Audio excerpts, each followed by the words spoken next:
Good afternoon. I am Caitlin, and it is like 4:15, and oh, it's June 15th. Okay, I'll just get started with the questions. The first question: if I had to choose from one of the three classical theories to run a new company, I would select Taylor's theory of scientific management. I thought that there's a lot of like elements to it that would really help out with which the main point of it is to get employees to work at a maximum effort at all times. And I thought a lot of the ideas for it seemed very realistic and very helpful, like finding the most efficient ways to do things. And I agreed with the criticism, or I guess the reasons that people fall into systematic soldiering, like getting paid less for more work. So they tend to do less and more intentionally, and the ways that that Taylor suggested fixing that in a new company, I found them to be very helpful. Like making sure all the employees are appropriately qualified and trained, which I believe training in a job is extremely important. So I thought that was good rather than just having employees watch other people do it and doing the wrong thing, and it's just continuous, everybody doing the wrong thing over and over again.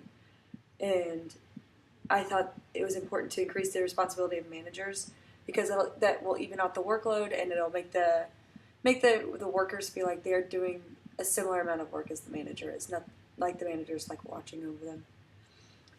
Okay, the second question, my thoughts on the two articles and how these actions and opinions impact the manner in which organizations function. So the first one, I thought this article was a little critical of Mayer. Basically they're saying that they're okay with the short maternity leave as long as she acknowledges that it's abnormal to take such a short leave. They think it discourages other women because they'll want time with their families and not want to take such a short maternity leave.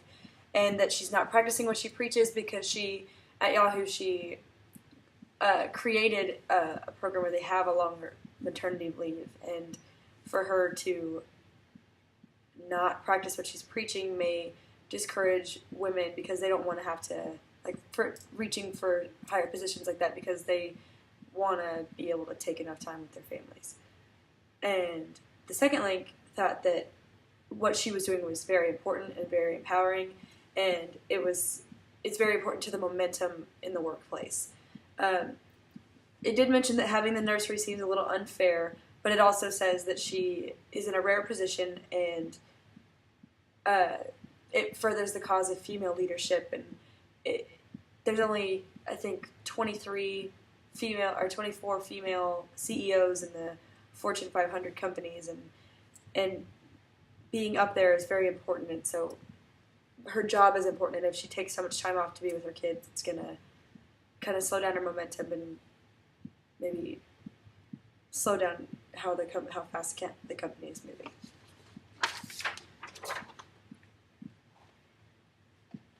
Okay, so I read Humor as Serious Business, and so the first question is, why is humor particularly prone to create harmony or heartbreak in many organizations? I think that it can create harmony very easily because if things get too stressful, coming from somebody who is very in touch with my sense of humor and I find it very important. I think that it's definitely a way, if things get too tense or are too stressful, it's a good way to kind of calm people down and make it a little more lighthearted when things are too tough to deal with. But it can cause heartbreak easily as well if it's not used in the right situation. Like if you're a 911 operator and somebody calls with an issue and you handle it poorly, it's a serious thing, and you try to make it lighthearted and humorous, it's not always the right time, and that can discourage people. Or sometimes just in the workplace, if you're trying to be funny but you don't do it in the right way, or you do it at the wrong time, it can hurt other people unintentionally. It can cause a lot of problems in the workplace. Knowing that increased diversity is a key element of organizational life, how can humor help or harm efforts to exist harmoniously? It can definitely help if you make a lighthearted joke, or if you like have inside jokes, or just play around with your coworkers. But if you take it too far, or you don't do it appropriately, or you don't pick up on the social cues that maybe you're not being appropriate, it can definitely cause a lot of issues. And I think that organizational members can encourage the use of humor in useful ways by doing it in a proper manner, and encouraging it, like, by, if something gets too tense, and making a lighthearted joke about it, and showing that it's okay to be humorous but not taking it too far. And okay, next question. What is your understanding of the systems theory? Reading through it, the systems theory to me sounds kind of like a metaphor for, like, an organism, in which it's called, rather than a machine, it's an organism. It's all of the different parts of an organism working together. So it would be like, if it were a human, it would be like the circulatory system, the respiratory, digestive tract, all that, working together to create this one organism. And you have to think, like, with a theory, is thinking about how each part of it, part of the organism, kind of affects the whole.